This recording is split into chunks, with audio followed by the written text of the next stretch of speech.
वेळेस मी बघितलेलं आहे, आया असतात किंवा घरातली मंडळी असते किंवा कोणी ना कोणी असतं, आपल्या मुलांना किंवा घरच्यांना उगच काही बोलत असतात.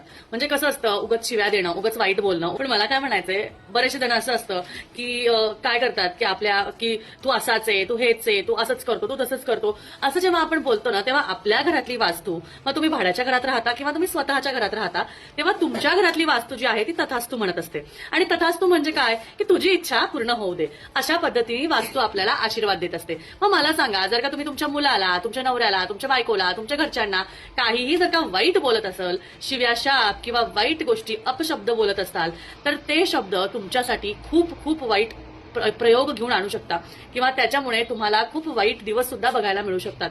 त्यामुळे कधीही कोणाशी बोलताना अपशब्द वापरू नये, शिव्या शाप देऊ नये आणि कोणाचंही वाईट होईल असं चिंतू नये. स्वतःच्या मुलांशी बोलताना, स्वतःच्या घरच्यांशी बोलताना किंवा कोणाशीही तुमच्या घरात बोलताना चांगले आणि चांगलेच शब्द वापरावे, भलेही तुमच्या मनात त्या व्यक्तीबद्दल कितीही द्वेष असो. त्यामुळे चांगलं बोला, कारण वास्तू तथास्तू म्हणते. श्री स्वामी समर्थ.